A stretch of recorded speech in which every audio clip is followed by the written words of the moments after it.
Bonjour pour ceux qui sont sur le streaming. Que Dieu vous bénisse. Vraiment, ça fait plaisir.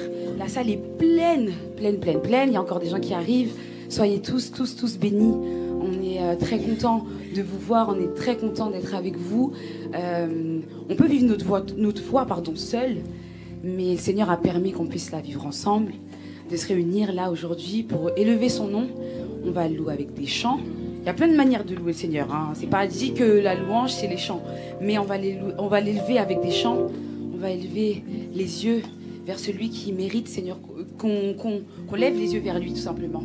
Voilà, je bénis le Seigneur pour ça. On peut se lever. Et on va élever les yeux vers le Dieu de notre salut. Amen.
Un peu plus fort pour le Seigneur. Voilà. Il est digne d'être loué, il est digne d'être adoré. Alléluia. Et c'est notre ami de tous les jours. Et c'est ce qu'on va chanter. On va prendre un chant en fait. Bon, soyez pas trop surpris. J'ai dit la même chose au premier culte. Voilà. On va chanter un chant qui n'est pas en français. On va chanter un chant qui est en swahili, qui dit que Jésus est en nous pour la vie éternelle. C'est-à-dire, en Swahili, ça se dit Yesu ni wangu wa uzima wa milele. Ça va, c'est dur ou c'est pas dur? On peut répéter? Il y en a pour qui c'est chaud de ouf, on m'a dit derrière. C'est chaud. Yesu ni wangu wa uzima wa milele. Pourquoi on veut chanter dans une autre langue? C'est pas parce qu'on se sent pas français, c'est faux, on se sent français. Je suis née en France, j'ai mes papiers français, tout va bien. Mais le truc, c'est que, en fait, je pense que l'église MLK, elle est riche. Elle est riche de par nous, de par les gens qui viennent d'horizons différentes, qui viennent d'Afrique, qui viennent d'Asie, qui viennent d'Amérique du Sud, du Nord, voilà, comme vous voulez. Et je pense que les nations sont appelées à louer le Seigneur. Il faut qu'on apprenne déjà, en fait. C'est un avant-goût de ce qui va se passer au ciel. On va pouvoir chanter en swahili, en japonais, en chinois, en mandarin, tout ce que vous voulez. On va chanter. Donc on commence aujourd'hui avec un chant qui est simple. Hein. Yesu ni wangu. Vous pouvez répéter après moi. Yesu ni wangu wa uzima wa milele. Voilà, c'est simple.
qui est roi, c'est Jésus. Avec toi, Jésus, je régnerai à jamais. C'est la vérité, on va régner avec lui. Amen. Emmanuel est roi.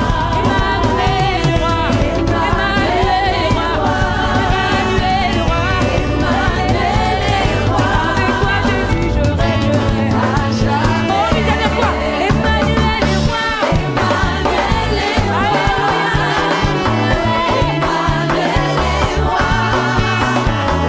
Emmanuel est roi. Avec toi, Jésus, je régnerai à jamais. Amen. On peut crier de joie parce que c'est la vérité. On va régner avec lui. On va pas juste le voir régner, on va régner avec lui. Il nous donne son royaume en héritage. C'est la vérité, c'est la Bible qui le dit. Je ne l'ai pas inventé. J'ai pas inventé. C'est la Bible qui le dit. Il nous prépare une place à côté de lui pour régner avec lui.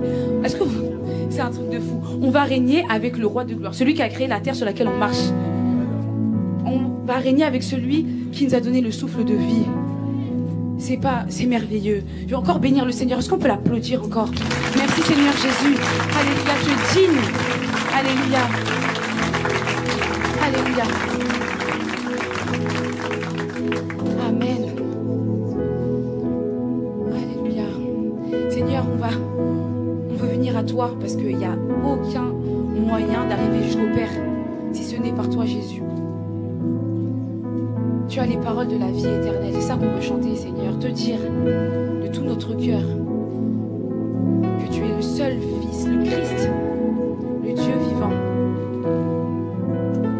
Le Dieu vivant. Amen.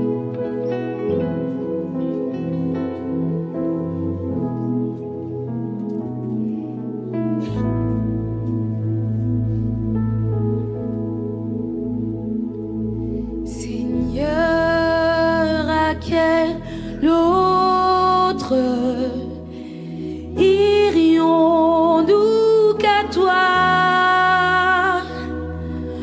Tu as les paroles de la vie éternelle, et nous avons cru, et nous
quel autre?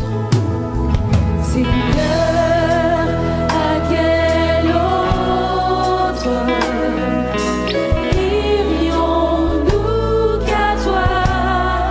Tu as les paroles de la vie éternelle, de la vie éternelle. Et l'assemblée des saints dit, nous avons cru.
la vallée de l'ombre de la mort, parce qu'il vit, tu n'as rien à craindre. Nos lendemains sont assurés en Jésus. Et uniquement en Jésus, pas en nous-mêmes, pas en notre capacité à prévoir le lendemain, comment je vais gérer ma journée. Mais en fait, tout simplement parce que Jésus vit. Il assure nos lendemains. Et tant bien même, en fait, il déciderait qu'il reprendrait notre vie aujourd'hui, on louerait le Seigneur quand même, n'est-ce pas? Parce qu'il vit. Tout simplement parce qu'il vit. Lui, il vit éternellement. Et parce qu'il vit en nous, on vit aussi éternellement. Il tient nos vies entre ses mains. Pour maintenant, pour aujourd'hui et pour l'éternité. Alléluia. Il ne faut pas chanter ces chants-là parce qu'on les connaît, c'est des vieux chants. Chantez ces chants avec le cœur, avec ce que vous avez dans le cœur, parce qu'il vit. Parce qu'il vit. Parce qu'il vit, je n'ai rien à craindre. Seigneur, j'ai rien à craindre parce que tu vis en moi. J'avance confiante, victorieuse et pour vaincre. Parce que tu vis en moi, tu vis en nous et l'Église est victorieuse. L'Église est victorieuse. Ton épouse est victorieuse en ton nom. Alléluia. Parce qu'il vit, je n'ai rien à craindre. Mes lendemains sont assurés entre ses mains. Il tient ma vie pour ce temps et l'éternité.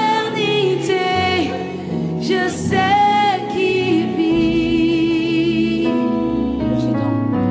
pour ce temps et l'éternité. Je sais qu'il vit pour ce temps et l'éternité. Je sais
qu'il vit. Tes lendemains sont assurés. Tu te demandes comment va réagir ton mari quand tu vas rentrer. Et sois assuré que Jésus est avec toi quand tu vas rentrer ce midi. Tes lendemains sont assurés. Cet après-midi est aussi assuré. Sois forte et prends courage en Jésus.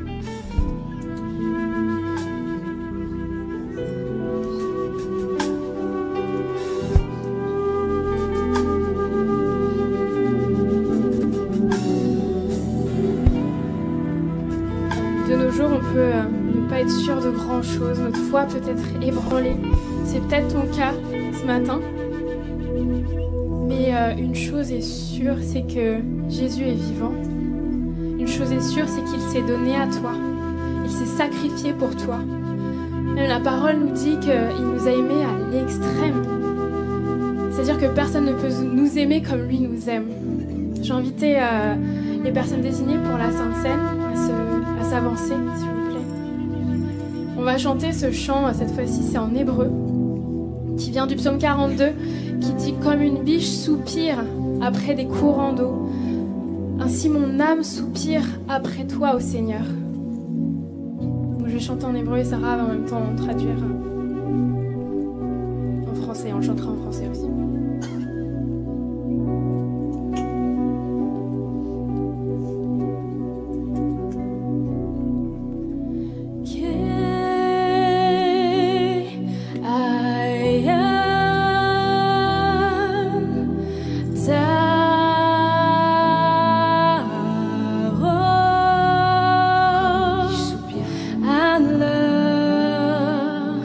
Fique mais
rester debout un instant, on va juste prier. Alléluia, Seigneur. Merci notre Père. On veut juste cette prière que Jésus qui était juif a faite lorsqu'il a dit notre Père qui est aux cieux. Que ton nom soit sanctifié, que ton règne vienne, que ta volonté soit faite sur la terre comme au ciel. Seigneur, je voudrais vraiment que on commence comme ce matin à avoir un avant-goût du ciel où toutes les nations, tous les peuples, toutes les tribus, toutes langues confessera que tu es Seigneur. On a une grâce ce matin d'être dans ta présence.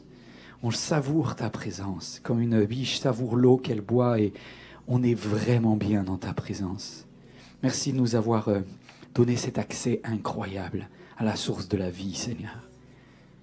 Tu as dit, Seigneur, celui qui a soif, qui vienne à moi et qu'il boive, il n'aura plus jamais soif. Que cette eau intérieure coule en nous ce matin par le Saint-Esprit. Au nom de Jésus, Amen. Amen. Vous pouvez reprendre place. Je vous salue chacune, chacun d'entre vous. Quelle belle équipe on a. On peut les remercier. On peut leur dire bravo. Bravo pour votre service. Il y a des heures de travail. Je remercie tous les musiciens aussi.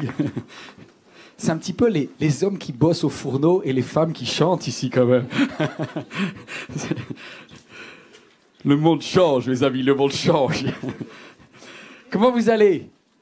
Je vous sens calme quand même. Alors c'est vrai que c'est des chants un petit peu profonds et puis on passe d'un moment où on est en train d'être plus dans l'intimité avec Dieu. Et maintenant, on va ouvrir la parole de Dieu. Le thème est le suivant. Salut tous mes amis sur Internet. Soyez également les bienvenus. Servir Dieu par votre travail. Servir Dieu par mon travail. Pendant des années, on avait commencé ça la semaine dernière. On va le terminer aujourd'hui. Pendant des années, j'ai cru que pour servir Dieu, il fallait se retirer en fait des activités entre guillemets du monde, qu'on fait notre métier, tout ça, qui est juste pour manger. Mais le vrai service de Dieu, je pensais alors, était le fait d'être dans l'église, le fait de se mettre à mi-temps ou à temps plein pour Dieu, le fait de devenir évangéliste de rue, etc. Mais en gros, il y avait comme une dichotomie. Dans mon métier, je faisais de l'alimentaire, et puis après, il y avait le vrai ministère qui commençait. Et la semaine dernière, on a un peu cassé ce cliché. Par celui qui a bouleversé le monde entier alors qu'il a gardé un job en même temps qu'il passait de ville en ville pour annoncer la parole de Dieu, c'était l'apôtre Paul. Je ne sais pas si vous étiez là, mais il a choisi, il n'a pas subi, il a choisi de continuer à fabriquer des tentes, c'est-à-dire de travailler avec ses mains. Il était un fabricant, un artisan. Et je voulais rendre hommage, et je l'ai fait la semaine dernière, à toutes les personnes, vous tous qui avez un travail, qui produisez, je pense tous ceux qui travaillent dans le secteur du bâtiment, dans la coiffure, dans la restauration, vous tous qui produisez des choses par vos mains, sachez que c'est une façon aussi de servir Dieu. Et utiliser ce travail pour pouvoir rencontrer des gens qu'il n'aurait pas pu rencontrer autrement. Et lorsque tu es maçon, lorsque tu es électricien, tu as la possibilité, par les œuvres que tu fais, de ressembler à Dieu. Oui, pourquoi ressembler à Dieu? Parce que Dieu est un créateur. Et Dieu a pris de la poussière et il en a fait des êtres humains. Dieu a créé des arbres et puis il a dit « à vous la suite ». À vous la suite. Dieu ne nous a pas donné des maisons, mais nous a donné des pierres, du bois, du ciment. Et il a dit, à vous de construire la suite. Et il y a quelque chose de beau de rentrer dans les projets de Dieu et de fabriquer des choses. Et l'apôtre Paul a utilisé ce qu'il fabriquait et il n'a pas séparé du service de Dieu. Les deux sont le service de Dieu. C'est bon, vous êtes là? On a rattrapé la semaine dernière où, première partie, c'était comme Paul, fabricant de tentes. Travaille fort, apprends un métier, bosse. Il y a trop de pasteurs où le temps plein devient un piège parce qu'on finit par perdre le sens des réalités. Travaille ton métier, fais l'excellence dans ce que tu as dans tes mains et Dieu se servira de toi et tu béniras les autres. Et c'est comme ça qu'il bénissait les autres parce qu'il subvenait à ses besoins et aux besoins des autres. Et aujourd'hui, on va voir le reste de l'équipe. Parce que l'apôtre Paul, il était sous les feux des projecteurs. Allez, citez-moi des grands noms du Nouveau Testament. Bon, Jésus, d'accord. Ensuite, les personnes comme ça qui vous viennent à l'esprit, les personnes phares du Nouveau Testament. Vous dites qui? Vous dites Paul, Pierre, Jean, Jacques. Il n'y a que des hommes là-dedans. Luc. En gros, vous allez être facile, vous avez pris les évangiles, d'accord? On continue. Matthieu, oui, on avait oublié Matthieu. Puis après, il y a Timothée. J'ai entendu Dorcas, quand même, il y a une rébellion féminine quelque part. Et derrière ce qui se voit, il y a une équipe entière de personnes avec des ministères, chacun spécialisé, qui fait que l'apôtre Paul n'aurait pas pu du tout faire ce qu'il faisait, et on va le voir même tout à l'heure, que Jésus ne pouvait pas faire tourner ses campagnes d'évangélisation s'il n'y avait pas des équipiers de l'ombre, et on va voir leur nom aujourd'hui. C'est à eux que je rends hommage, et à vous tous qui, par votre travail, servez Dieu. On lit dans le livre des Actes des Apôtres, un moment où l'apôtre Paul est en train d'arriver à une situation d'échec. Il vient de traverser toute la Turquie, et il ne sait plus à quoi il sert. Comme quoi, ne croyez pas, des fois vous dites, mais est-ce que je suis dans le bon travail? Est-ce que c'est vraiment ce que Dieu m'appelle à faire? L'apôtre Paul ne savait lui-même pas toujours si ce qu'il faisait était vraiment parfaitement ce que Dieu voulait. Il arrive au bout de la Turquie, à Troas, et là, il ne sait plus que faire. Mais il y a une vision. Et suite à cette vision, acte 16, nous avons aussitôt cherché à nous rendre en Macédoine, concluant que le Seigneur nous appelait à y annoncer la bonne nouvelle. Après avoir embarqué à Troas, nous, regardez le nous, il y a toute une équipe là-dedans. C'est pas Paul seulement, il y a toute une équipe. Et on va voir qui sont dans cette équipe. Nous avons fait voile en direction Samothrace, le lendemain Néapolis.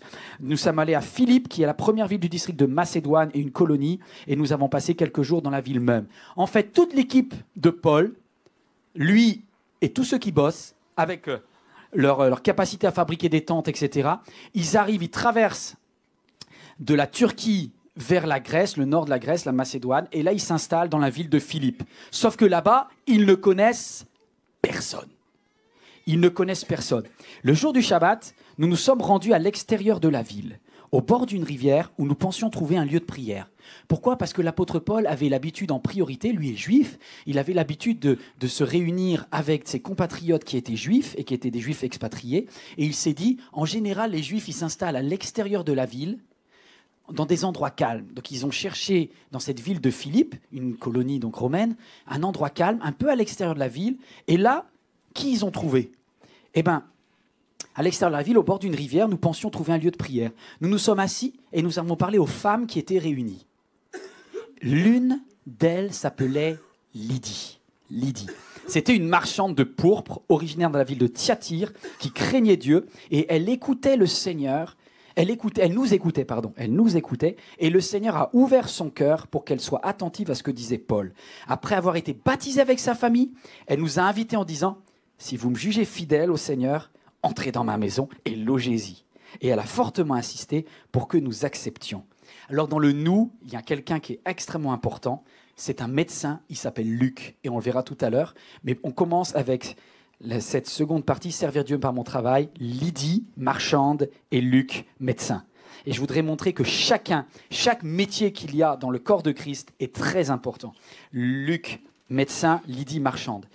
Elle est arrivée, ils se sont rencontrés où ? À l'extérieur de la ville.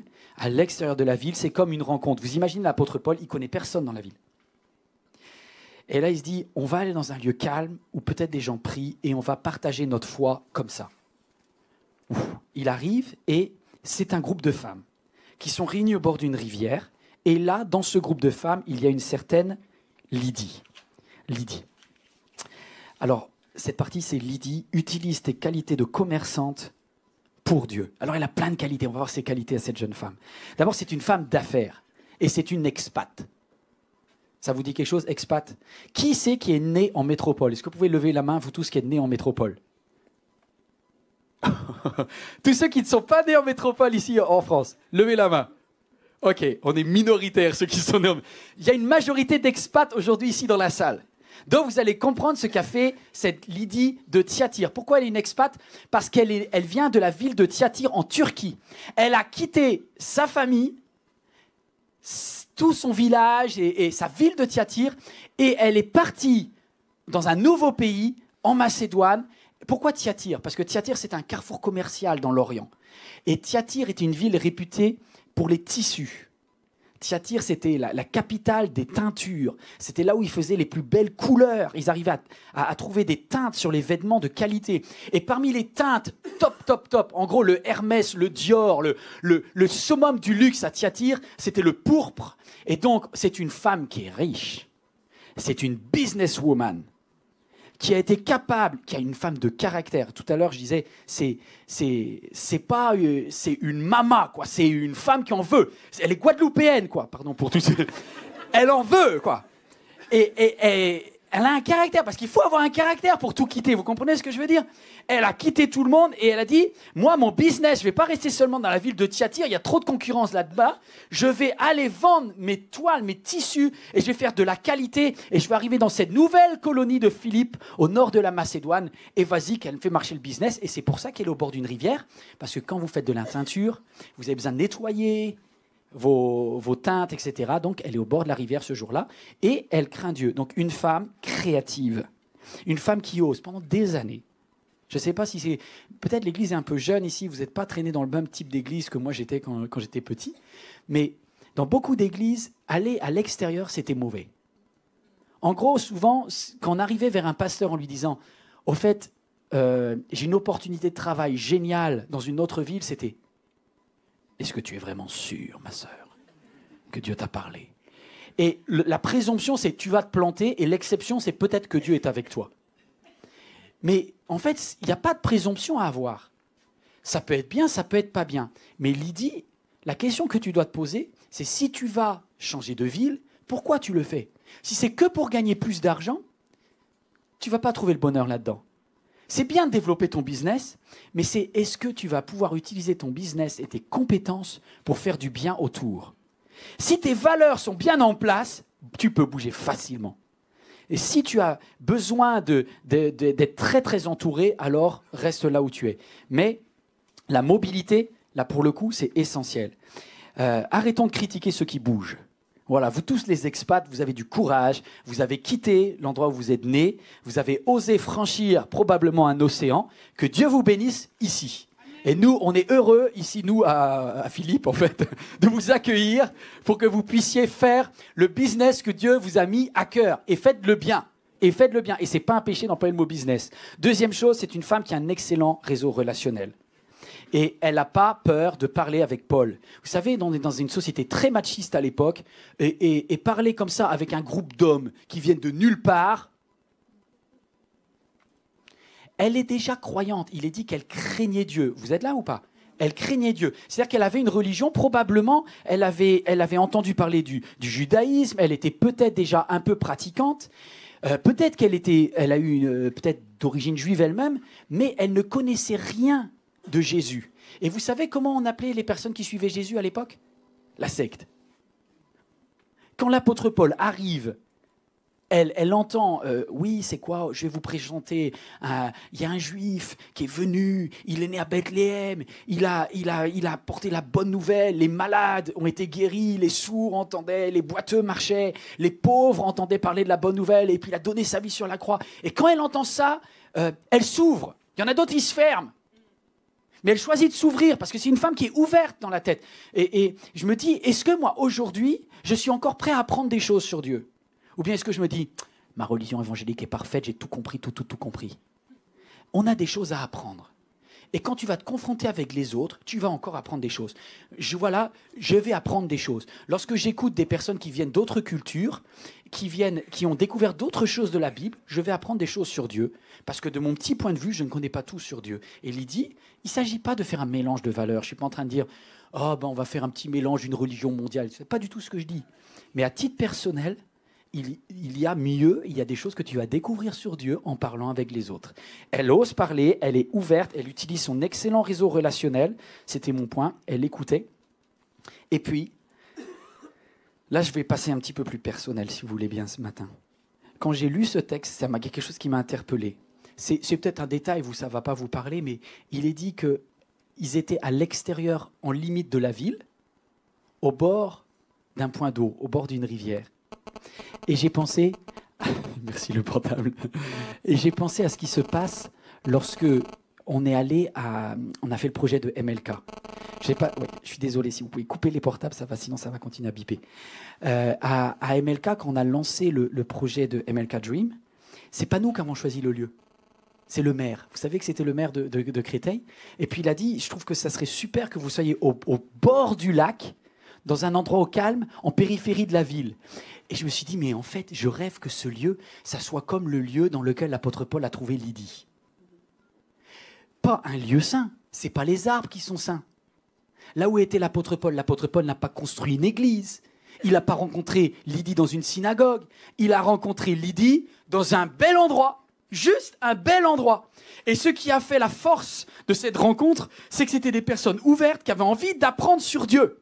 Voici exactement ma vision. Et je vous l'explique encore une fois, mon idée est la suivante. L'Église n'étant pas un bâtiment, l'Église étant la rencontre de personnes qui mettent leur foi ensemble. Là où 2 ou 3 sont assemblés en mon nom. Pas au nom d'un bâtiment, d'une cathédrale, d'une mosquée, au nom de Jésus. Et c'est ça qui se passe. Et je rêve que cet endroit soit juste un lieu complètement neutre dans lequel il y ait des Lydies qui viennent de Thyatire, qu'il y ait des médecins qui viennent de Grèce, qu'il y ait des... Vous comprenez l'idée? C'est ce lieu de rencontre dans lequel chacun se dit « je veux apprendre sur Dieu ». C'est ça la vision un petit peu de cet espace à la pointe du lac qui ressemble un petit peu. Et enfin, dernière chose sur Lydie, elle met sa réussite au service des autres.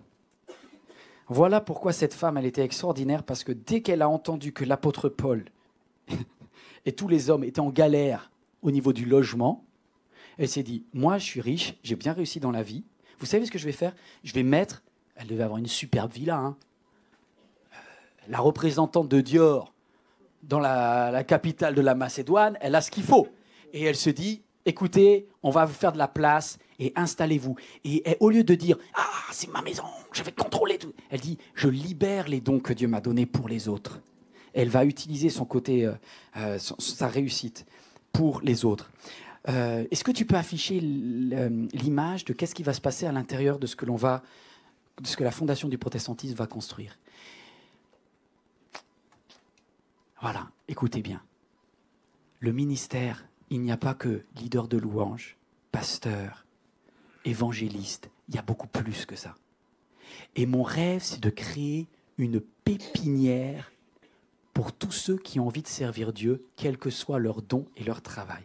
Alors je vais commencer par quelque chose qui est très pas habituel dans une église des assemblées de Dieu.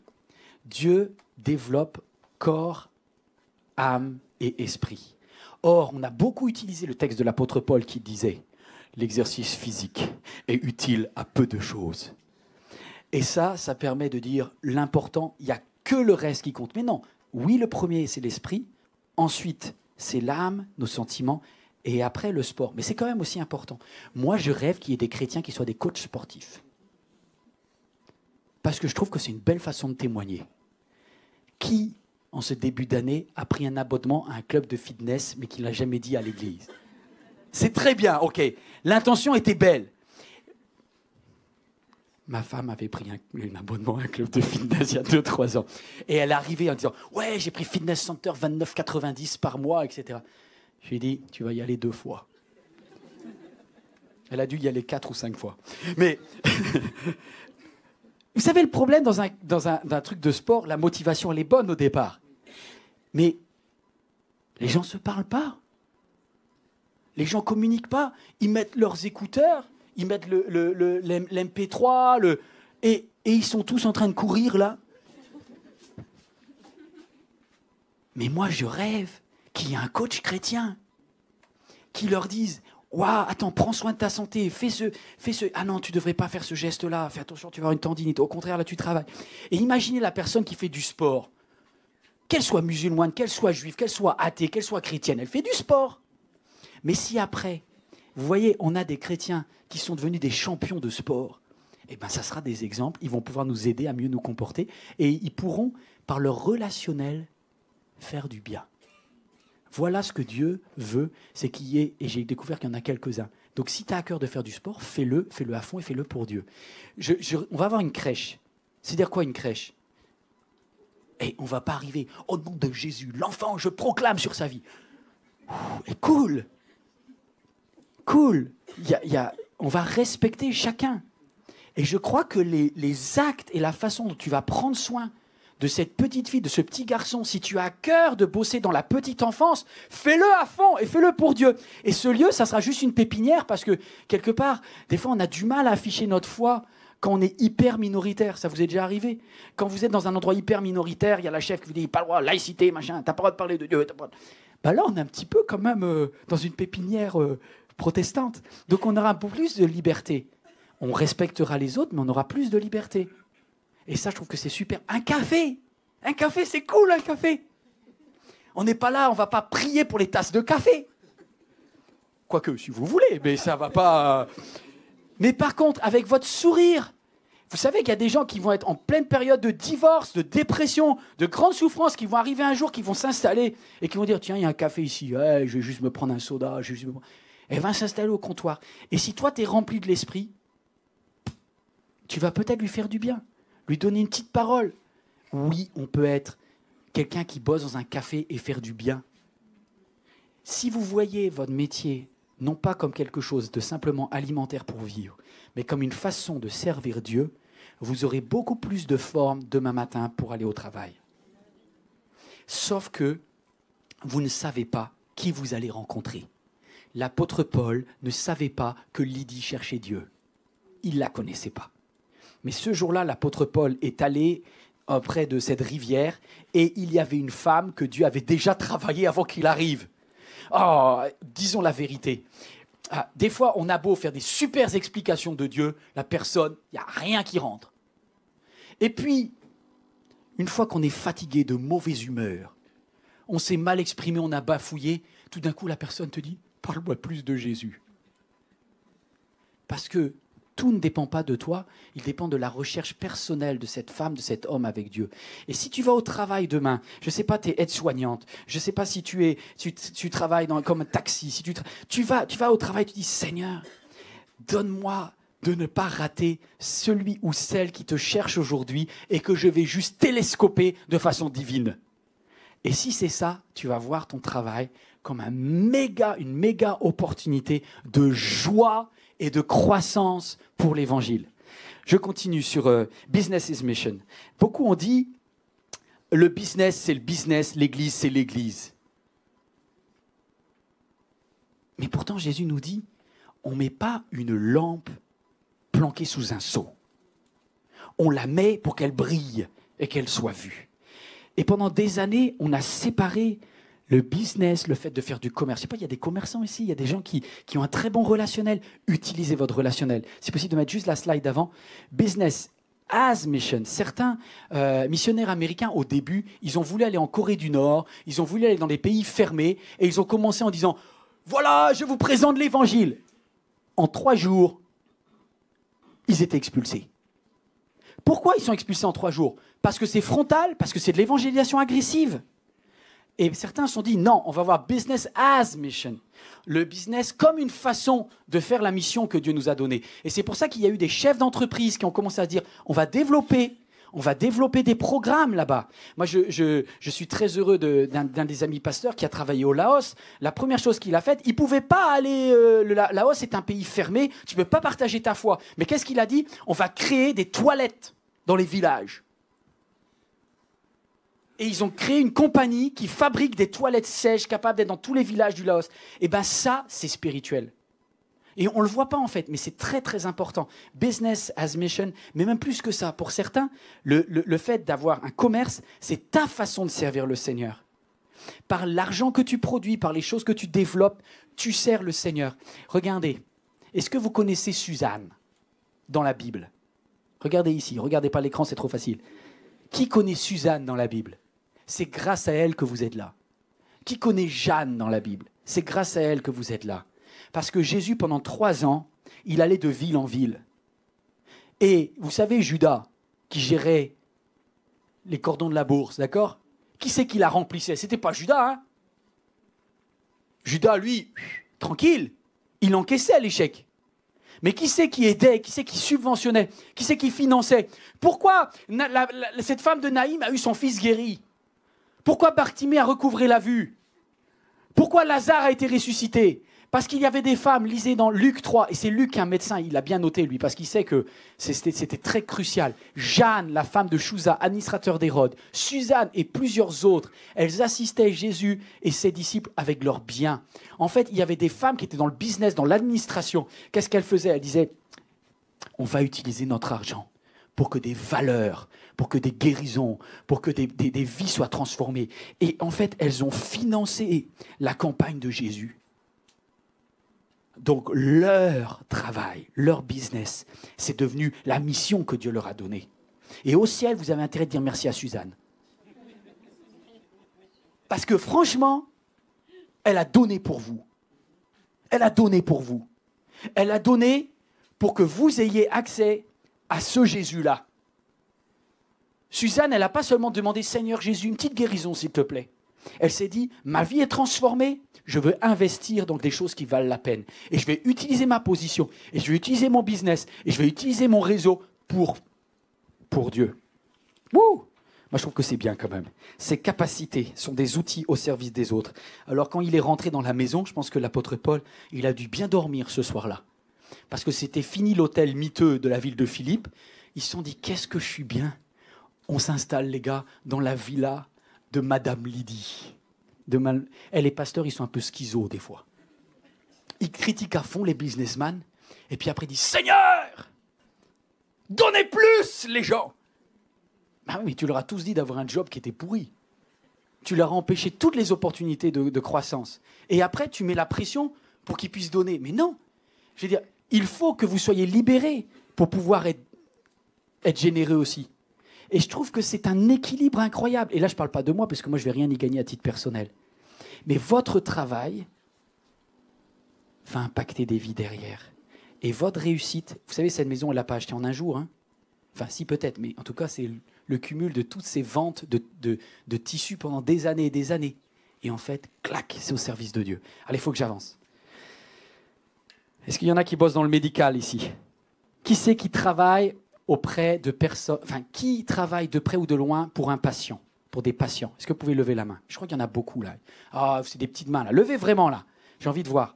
Il y a facilement 10% de l'Église qui travaille dans le médical ici. Les aides-soignants, les ambulanciers, les médecins, les personnes qui soignent à domicile, les secrétaires médicaux, les dentistes. Enfin bref, il y a plein de choses là-dedans.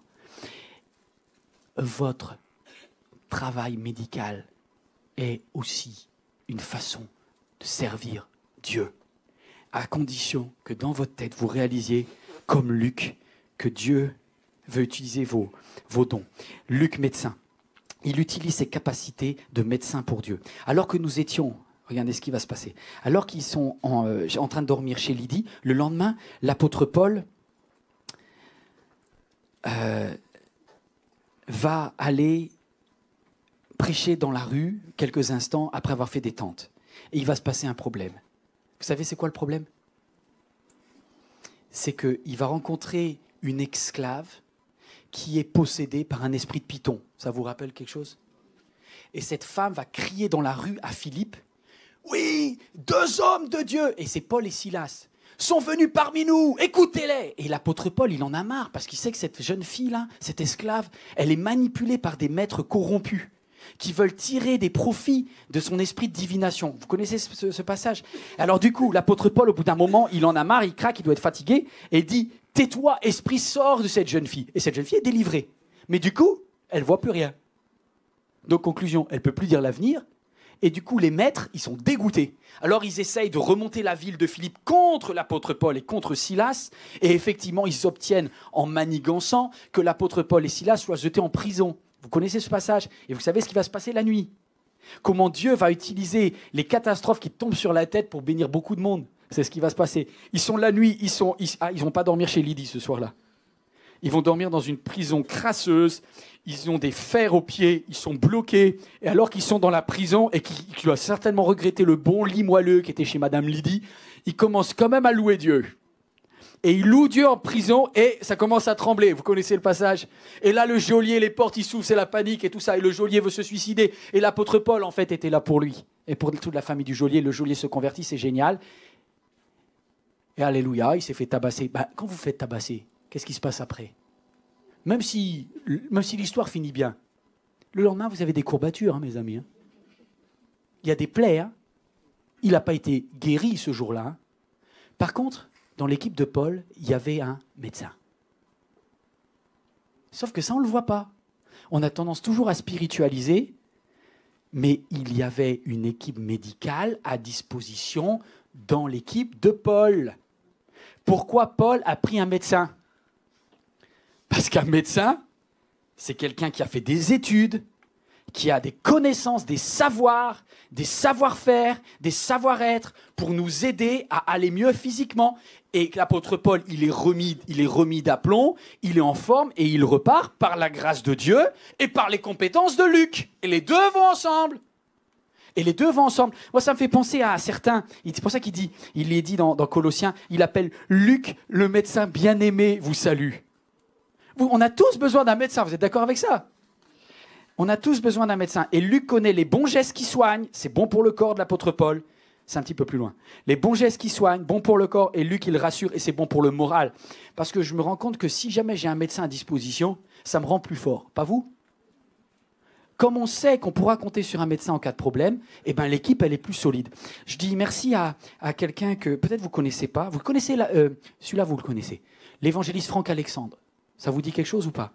Franck Alexandre, c'est un évangéliste français, c'est un des rares évangélistes français qui a vraiment tourné dans le monde entier. Et notamment, ça a été un des premiers évangélistes à avoir la possibilité d'aller prêcher à Islamabad, au Pakistan, quelque temps avant les talibans, en fait. Et il a réuni des stades entiers dans un pays aussi fermé à l'évangile que le Pakistan. Comment il a pu l'avoir? Comment il a pu réussir à prêcher dans un pays où il y a énormément de fondamentalisme musulman? Comment il a pu rentrer? Vous savez comment il a pu rentrer? À cause et grâce notamment au travail de Georges Spiess. Vous ne connaissez pas Georges Spiess. Alors lui, par contre, personne n'a entendu parler. Eh ben, c'est un chirurgien dentiste. Écoutez bien, un chirurgien dentiste qui avait fait un pacte avec l'évangéliste Franck Alexandre. Et il a dit, où tu iras, j'irai. Et je vais systématiquement accompagner ton ministère avec un stand, un petit cabinet médical ambulant pour faire des opérations et aider des personnes qui ont des problèmes au niveau de leurs dents. Quel est le lien entre l'évangélisation et ça? Parce que quand une mamie arrive avec une rage de dents, il disait, mamie, c'est gratuit. Quoi, c'est gratuit? Et il prenait soin des personnes. Et du coup, les personnes s'ouvraient. Et comme il était en équipe avec Franck Alexandre, il disait, et d'ailleurs, vous savez, il y a une grande campagne, parce qu'on croit que, moi je travaille sur vos dents, mais il y a en plus Jésus qui guérit. Les deux ne s'opposent pas.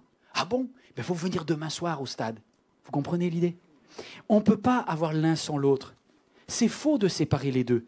Et Georges était aussi important que Franck. C'est ça l'idée. Ces études de médecin, j'arrive à la fin, je m'approche de la fin, ces études de médecin ont énormément aidé la propagation de l'évangile, énormément aidé Paul. Ils ont aidé Paul à titre personnel, mais ça a aidé même l'évangile. Écoutez bien ça. À quoi a servi un médecin? En quoi Luc vous a aidé, vous? Oui, votre médecin a très peu de chances de s'appeler Luc. Pourquoi Luc vous a aidé? Vous dites non, il a aidé Paul, donc c'est de façon indirecte. Non, c'est de façon très directe. Il a écrit l'évangile de Luc. Il a écrit Actes des apôtres. Et c'est lui qui a écrit probablement presque toutes les épîtres de l'apôtre Paul. Parce que Luc est un médecin instruit. Parce que Luc a fait une fac de médecine de l'époque. Et il y en a qui, je ne sais pas si vous savez combien d'années il faut pour être médecin. D'abord, tu dois arriver jusqu'à l'internat. C'est quoi? C'est 7, plus tous les trucs, les diplômes complémentaires. Bref, tu prends pour largement plus de 10 ans. Donc, c'est super long. Mais une des caractéristiques des médecins, c'est qu'il faut faire des études, lire des comptes rendus d'opérations, regarder ce qui s'est passé dans le fameux Vidal, les livres de médecine, etc. Et du coup, ta compétence en grec, à l'époque, elle est essentielle. Et Luc, il a passé des années à bosser des cours de grec. Qui c'est qui a bossé des cours de grec pendant des années ici? Eh bien, c'était super important. Parce que du coup, Luc, c'est quelqu'un qui était méticuleux, organisé, soigné, et il a écrit l'évangile. Regardez comment il commence. Quand c'est Matthieu qui commence, il commence directement en racontant des histoires. Quand c'est Jean, il parle avec son cœur. Quand c'est Marc, il écrit aussi. Mais quand c'est Luc, regardez, on voit la touche du médecin dès la première phrase de l'évangile de Luc. Regardez pourquoi c'est un médecin qui écrit ça. Plusieurs personnes ont entrepris de composer le récit des événements qui se sont passés parmi nous.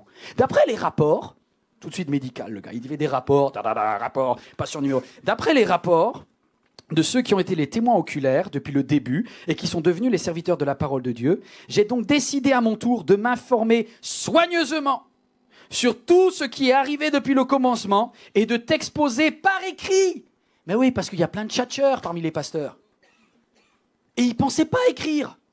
Mais Luc, il dit, attends, moi je suis médecin, je sais l'importance de transmettre l'information aux autres. Donc je vais prendre la peine, il a passé des jours et des jours à écouter tous les témoignages. Il dit, ça s'est passé comment l'histoire de la guérison de Bartimée? Comme ça? D'accord.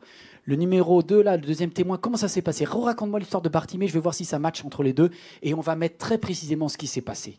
Et l'évangile de Luc, il est nickel, hein? Il a pris le temps de recouper toutes les informations pour vérifier si c'était exact. C'est vraiment le médecin cartésien rigoureux, organisé. Et véracité, professionnalisme. Ses études de médecine, le grec qu'il a fait, sa capacité à écrire, vous ont servi aujourd'hui. Parce qu'un des évangiles qui est le plus facile à lire, c'est l'évangile de Luc. C'est clair, c'est net, c'est bien expliqué, c'est clean, vous comprenez, vous lisez. Vous avez déjà essayé de lire l'épître de Pierre? Dites-moi que oui, quand même. Mentez pas, vous n'avez jamais lu Pierre. Vous avez lu l'épître de Pierre. Vous savez que Pierre n'a pas fait beaucoup d'études. Il était fils d'une SARL de pêche, et très vite, il est devenu le patron de la SARL de pêche. Donc le grec, lui, ce qui l'intéressait, c'était les petits cabillots, les thons, etc. Il n'a pas pensé aux études et au stylo. Mais du coup, l'apôtre Pierre, quand il écrit l'épître de Pierre, alors c'est super, il est rempli du Saint-Esprit, il a des miracles, des guérisons, il fait des choses super, mais il est incompréhensible. Aujourd'hui encore, les théologiens n'arrivent toujours pas à traduire le passage que Pierre a voulu dire quand il a dit « Jésus est allé prêcher aux esprits en prison ». Vous connaissez ce texte qui, comme au temps de Noé, on ne comprend rien cette histoire. C'est quoi les esprits en prison qui, comme au temps de Noé et tout? Ben en fait, Pierre, il est super, mais il maîtrise mal le grec. Donc, il a écrit une phrase qui est super longue et qui est incompréhensible. Et du coup, ça a donné même... Il y a des religions qui sont parties en vrille là-dessus, en faisant une fausse doctrine, en disant « Ah ben ça veut dire qu'il faut aller prêcher aux morts et tout. » Et ça a fait notamment des prières aux morts. Et une partie des fausses doctrines, elle est parce que le gars, il n'a pas fait d'études. Donc, quand il écrit, il ne sait pas bien écrire. Mais par contre, l'apôtre Pierre, quand il prêche, il y a 4000 personnes qui se convertissent.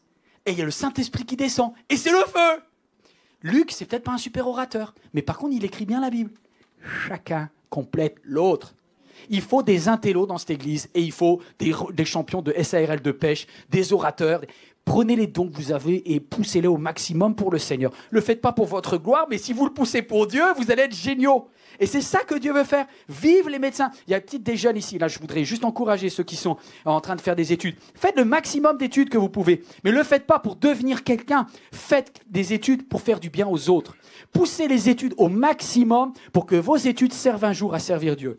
Moi je trouve que c'est très, très important de le rappeler. Et enfin, c'est un homme qui... Parce qu'il aurait pu avoir la grosse tête. Excusez-moi, je suis médecin. Laissez-moi passer. Quand il y avait des malades. Et pourtant, à chaque fois qu'il y avait un malade, il laissait Paul y aller. Parce que Luc savait que rien ne vaut la puissance du nom de Jésus. Et tu peux avoir un bac plus incroyable et toujours dire « Mes études sont essentielles. » Mais rien ne vaut la puissance de Jésus. Et les deux ne s'opposent pas. Et les deux collaborent ensemble. Et l'apôtre Paul, c'était pour Luc la star. Quand vous voyez comment Luc parle de Paul, il dit « Et l'apôtre Paul, conduit par le Saint-Esprit, nous a amenés en Macédoine. » Et l'apôtre Paul, il est à la fois très, hyper cultivé et il sait s'effacer pour que les autres réalisent le ministère qu'ils ont. C'est tellement beau. Et surtout, et je vais aller même un petit peu plus loin, je suis étonné qu'un scientifique comme Luc soit capable de reconnaître autant le rôle du Saint-Esprit qui n'est pas très scientifique.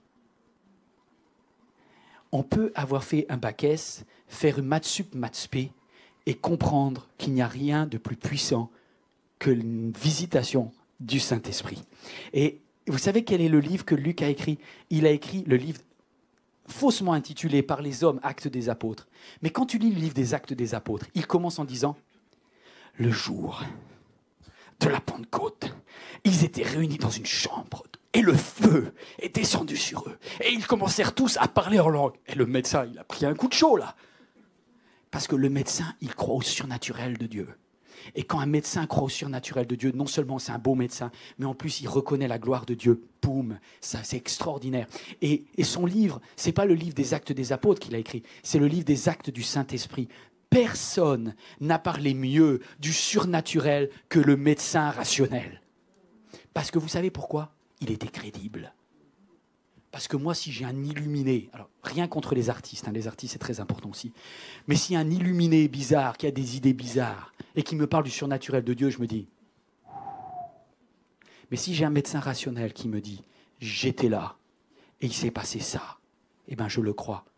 J'ai demandé à Nico, il y a plusieurs jeudis, on a eu beaucoup de guérisons. J'ai dit, Nico, je veux des rapports médicaux. Je ne veux pas des petites histoires entre chrétiens de « Ah là là, Jésus m'a guéri de la jambe. » Il t'a guéri de la jambe, le médecin, la certification, je veux tout. Je veux tout. Parce que la gloire de Dieu est d'autant plus forte quand il y a la notion de véracité. C'est ce que dit Luc. Waouh! L'affluence de Paul.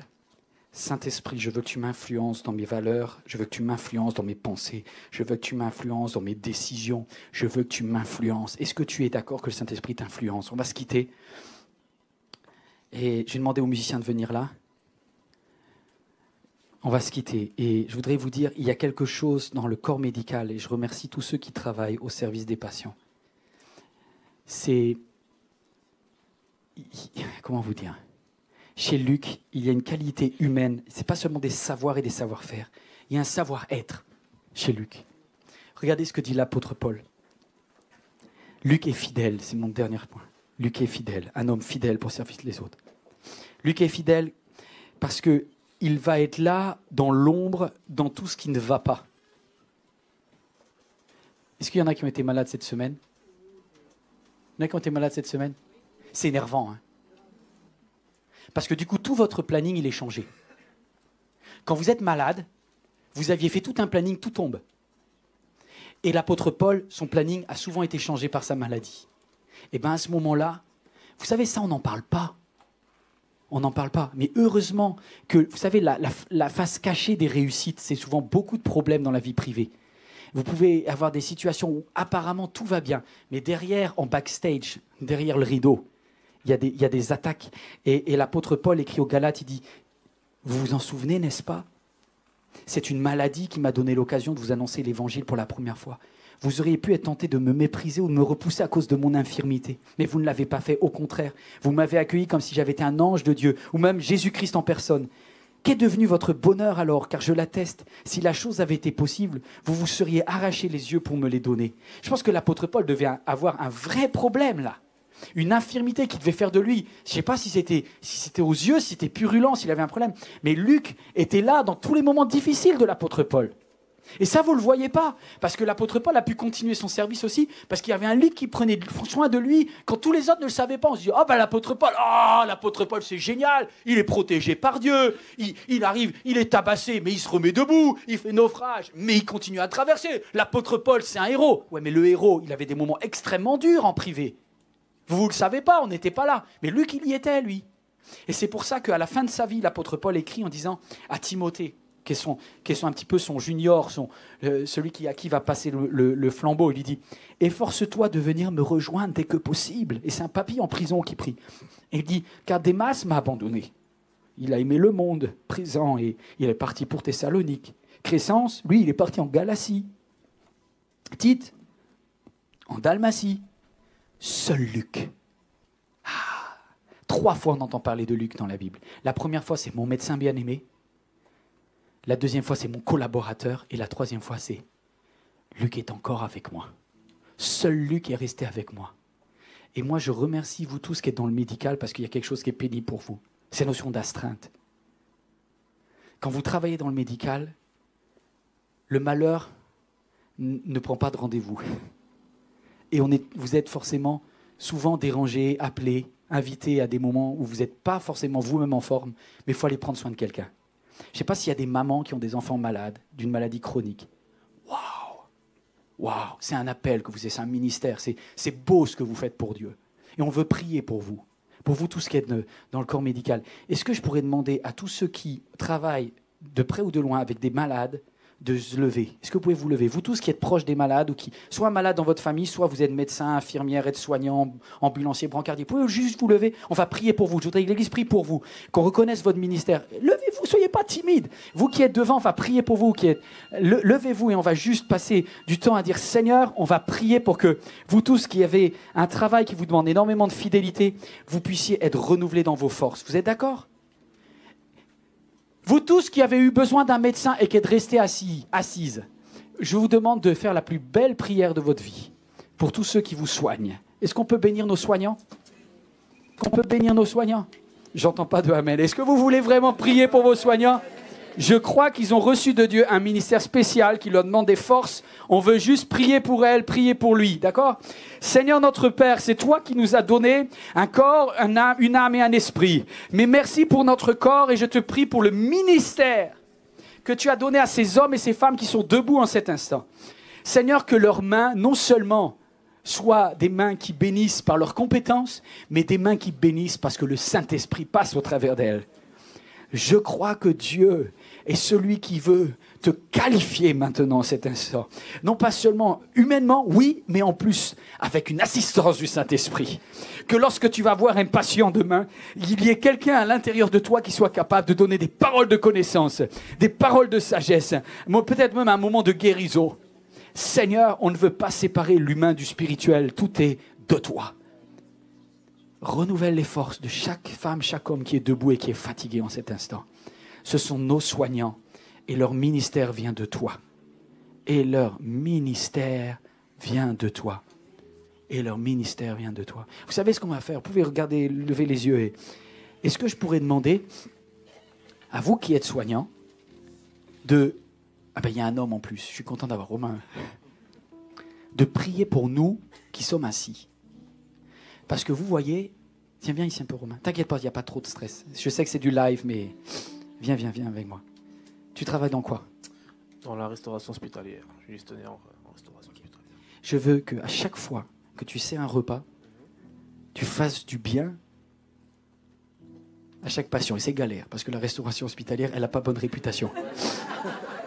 Donc il y a énormément de progrès possibles. Mais c'est toi qui vas le faire. Qu'il y ait une amélioration grâce à ton travail. Et je pense que le fait... Vous êtes déjà allé dans les hôpitaux? Quand c'est bon, ça donne du moral. Alors, tu es quelqu'un qui a à cœur les gens.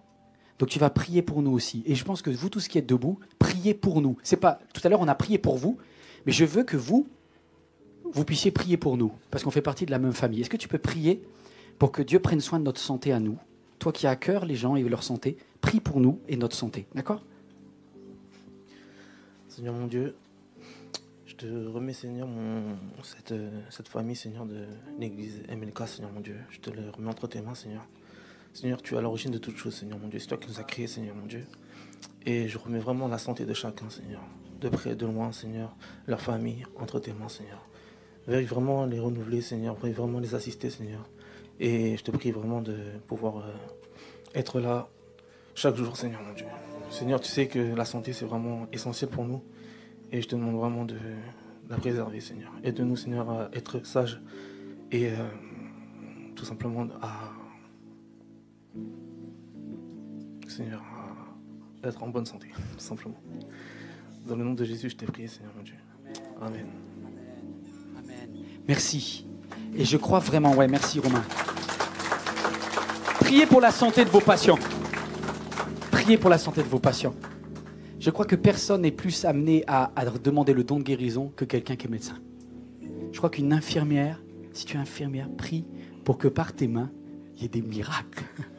Que le médecin vienne et qu'il se dise « Il s'est passé quelque chose de bizarre dans la chambre 108, qui n'est pas trop compris, qui est un peu bizarre. Alléluia, ça je veux ça. » Et vous savez, je voudrais demander à Claudia. Claudia, tu peux nous dire un petit peu aussi, on change un peu le programme aujourd'hui, mais vive les changements de programme. Comment tu peux servir Dieu au travail? Elle est infirmière. Alors, je suis infirmière depuis 4 ans environ, et ça fait 3 ans que je travaille dans un service de réanimation. C'est un service assez difficile, où la charge de travail est assez lourde aussi, bon, comme beaucoup d'autres services. On en entend parler pas mal en ce moment. C'est vrai que parfois, très souvent, je me pose la question comment est-ce que je peux servir Dieu au travers de mon travail, avec cette charge de travail, avec tout ce poids que je sens sur mes épaules. Parfois, je demande à Dieu, mais comment est-ce que je peux te servir? Comment est-ce que je peux bénir les gens? C'est vrai qu'au tout début, on arrive avec une fougue, on se dit oui, je veux voir des gens guéris, je veux voir des gens debout sur leurs deux pieds, repartir en bonne santé. Mais c'est vrai que quand le quotidien un peu s'installe, c'est un peu difficile de voir ces choses-là par la foi, en fait. Et donc j'ai demandé à Dieu comment est-ce que tu m'utilises, comment est-ce que je peux bénir les gens. Je m'en rends pas compte en tout cas. Et récemment, j'ai eu un entretien avec ma cadre, tout ça, pour parler un peu de comment ça se passe pour moi et tout. Et en fait, je lui ai dit que j'étais fatiguée, que j'en avais marre et tout ça. Et elle m'a vraiment encouragée. Elle voyait des choses que moi, je ne voyais pas en fait au travail. Elle m'a dit vraiment que j'avais un rôle clé dans l'équipe et que rien que le sourire, ma présence, il y avait quelque chose de particulier. Et vraiment, je remercie Dieu parce que je me rends pas compte, je souris pas tout le temps au travail. Je râle plutôt de plus en plus. Et merci Seigneur parce que je vois au travers de témoignages comme ça, même de certains patients, ils m'utilisent, pour bénir les gens. Amen. Vous êtes la lumière du monde. Là, tu regardes ton voisin, même s'il a râlé ce matin, il dit tu es la lumière du monde. Tu es une lumière. Tu es une lumière. Tu n'es pas un illuminé, tu es une lumière. Mais c'est vrai ça. C'est vrai ça. Et il y a des expats dans la salle. Tous ceux qui... apparemment, il y a beaucoup de monde qui a quitté son endroit de naissance. Et vous étiez peut-être arrivé ce matin en disant mais qu'est-ce que je fais ici en métropole? Est-ce que j'ai bien fait d'y être? Ici, c'est un endroit où tu peux servir Dieu. Tu peux servir Dieu. Et Sully, t'es où? T'es là? Viens un petit peu, Sully. Il est venu me voir tout à l'heure. Et on fait des choses un peu bizarres ce matin, mais tant pis. Sully, il a un métier qui l'invite à bouger beaucoup. Et c'est déstabilisant quand vous quittez les endroits. Vas-y, explique un petit peu. Ouais, c'est plus facile de parler avec les doigts que... Ça va? Bon. Donc, il y en a certains qui le savent, je suis musicien professionnel, donc je voyage pas mal. Et l'année dernière, c'est toujours en cours, mais j'ai eu un gros contrat où j'ai fait une tournée mondiale, où j'ai pas mal bougé. Et j'ai toujours eu un peu ce challenge de dire, je suis musicien, il y a un peu parfois ce cliché du musicien, il est là un peu pour divertir, vraiment est-ce qu'il fait quelque chose d'important? Et en tant que chrétien, je savais pas trop comment me positionner parfois.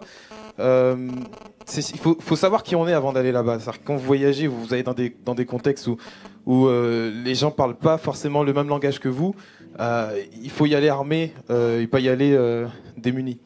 Et je me posais la question et je me dis Seigneur, j'accepte cette tournée, tout ça, mais utilise-moi pendant cette tournée. Et on a eu un mois entier de résidence où on a préparé la tournée, on a travaillé tout ça, les arrangements et tout. Et on est parti en tournée. La première date de tournée, c'était à Belgrade. Et on est à l'hôtel et tout. Et puis, il y a mon chef d'orchestre, le directeur musical qui m'appelle et tout.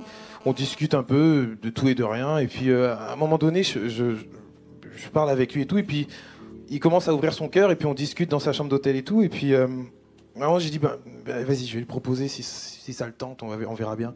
Et je lui dis, est-ce que ça te dit si je prie pour toi? Et il me dit ouais, avec plaisir et tout, et on commence à prier ensemble et tout dans la chambre d'hôtel et tout, et il me dit vraiment merci, ça m'enlevait un poids du cœur et je savais pas trop comment me sentir, et merci d'avoir prié pour moi. Je lui ai dit écoute, j'ai juste senti et je l'ai fait naturellement. Et voilà, donc c'était l'après-midi, le soir on a le premier concert de la tournée, on arrive, on est en backstage, on est dans les coulisses, et donc il me dit, il réunit tout le staff, les techniciens, la lumière, tout ça, les musiciens, l'artiste et tout.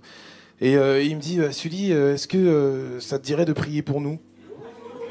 Bon, j'ai dit, je suis un peu timide de base, donc j'y vais, je dis, ouais, ok, avec plaisir, je vais pas dire non, quoi. C'est un bon plan à la base.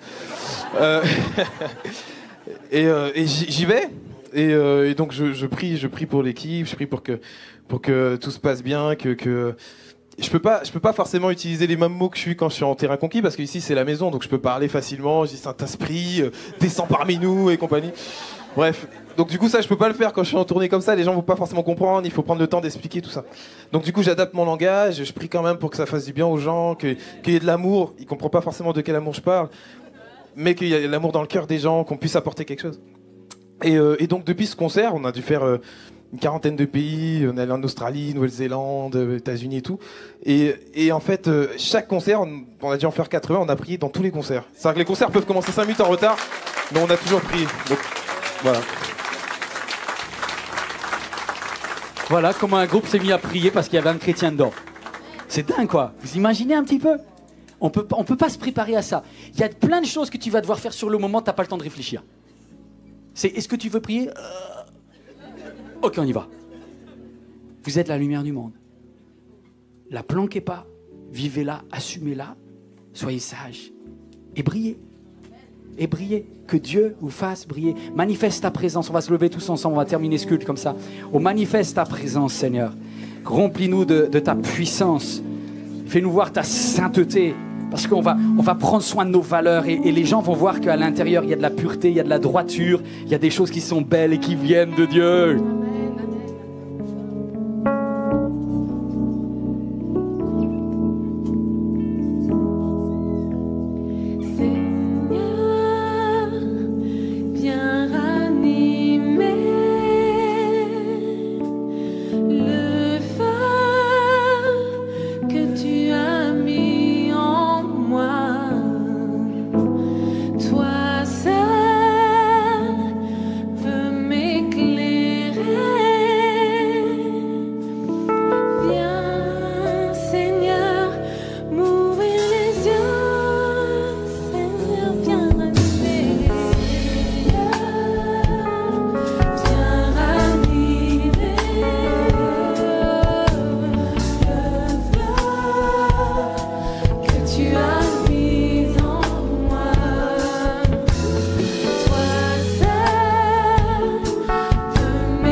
Je pense vraiment que le cœur de Dieu est d'utiliser ta vie pour bénir les autres. Et je pense que Dieu est très heureux quand il t'entend dire, Seigneur, que ma vie puisse manifester ta présence. Seigneur, que mes finances, que mon business manifeste la grâce, parce que je reconnais tout ce que j'ai reçu me vient du ciel et je l'utilise pour le ciel. Que tu utilises mes pensées, que tu utilises mes actions, tout pour le service des autres et de Dieu. Waouh! Et là, Jésus dit, j'ai bien fait de partir au ciel parce qu'ils ont repris le job. Je vous ai dit, restez sur la terre, allez dans le monde, brillez et je viendrai vous chercher. Faisons ce que Dieu nous a demandé de faire, mes amis, et c'est formidable. Vous pouvez reprendre votre place et je vais laisser Monsieur Baudolec pour les annonces. T'oublies toujours mon prénom, Yvan, en fait. Tu me confonds avec mon frère, c'est pour ça que je... Ça quand même Raphaël. Ouais, ça va. Bonjour l'église, j'espère que vous allez bien aujourd'hui. On salue, on a l'habitude de saluer les personnes qui viennent pour la première fois. Est-ce que vous pouvez juste lever rapidement la main pour qu'on vous fasse un petit coucou? Voilà. Alors, est-ce qu'il y a quelqu'un, une personne? Oui! Soyez les bienvenus parmi nous. Si vous avez des questions, il y a toute une équipe avec des cordons rouges. N'hésitez pas à poser des questions, voilà, ils pourront vous situer sur l'église. On va commencer les annonces de la semaine avec réunion de prière.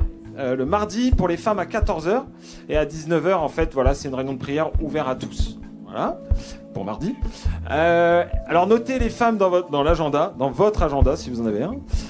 Veillée de prière, c'est le 3 février à partir de 21h. Donc 3 février, si mes calculs sont bons, c'est un vendredi.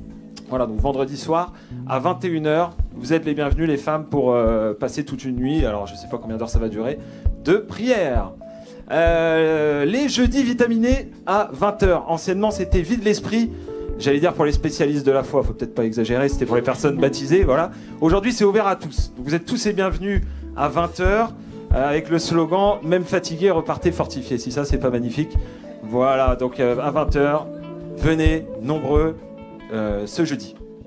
Parcours baptême. À 17h, on ouvre une nouvelle session de baptême. Alors si vous voulez voilà, avoir ce projet de donner votre vie à Dieu, d'aller encore plus loin, de vous baptiser, n'hésitez pas à venir à 17h. Il faut s'inscrire en ligne sur le site mlk.fr, mais si vous êtes un peu à l'arrache, venez à 17h, on va vous accepter, quoi. Voilà. En gros, grosso modo, c'est ça. Même principe pour parcours. Et ma vue, elle baisse, mais un truc de malade.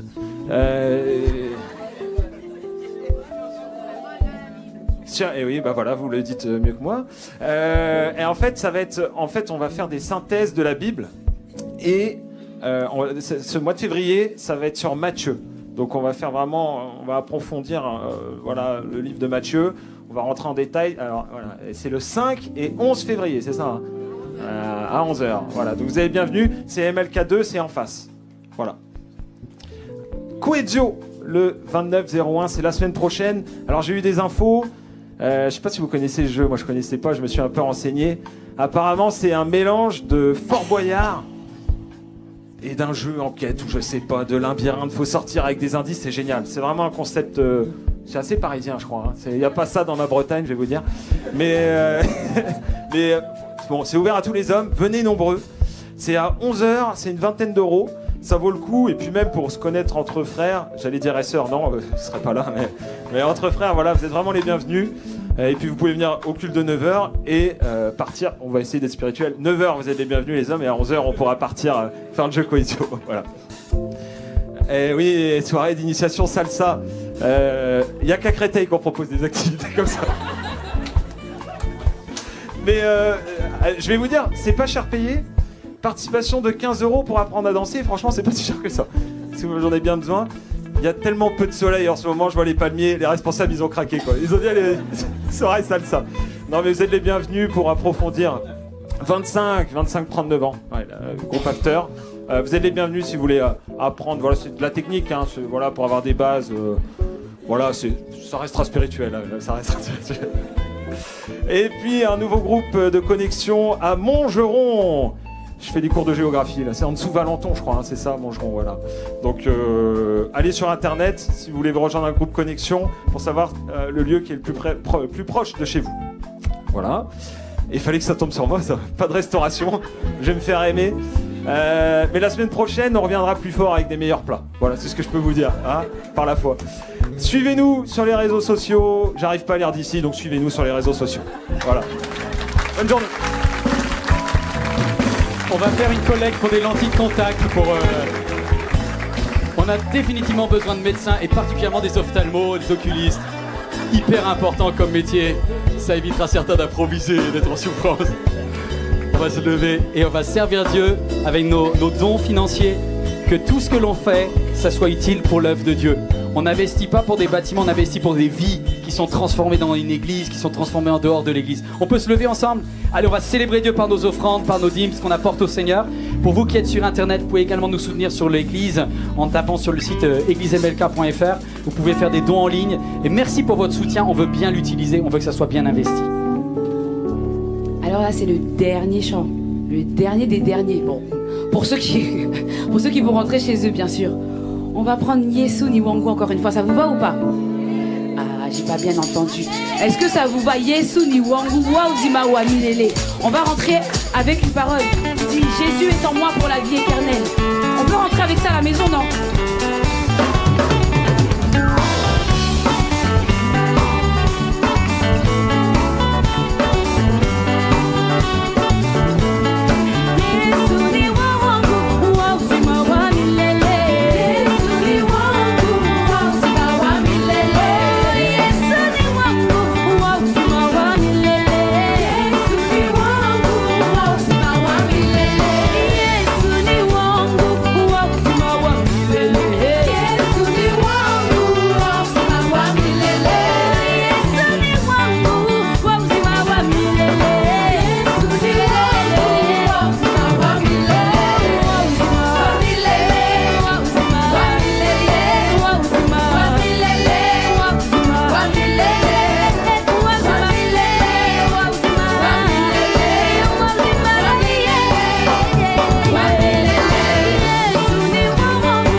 Cher ami, j'espère que ce message vous a fait du bien et que Dieu vous a parlé pendant que vous regardiez cette vidéo.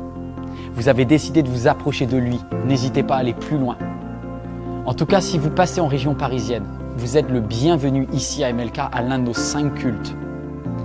Si vous désirez nous suivre sur églisemlk.fr, vous aurez accès à tous nos messages, également sur la chaîne YouTube ou encore sur Facebook. Vous êtes le bienvenu à chaque fois, c'est un plaisir de vous recevoir. À très bientôt, j'espère.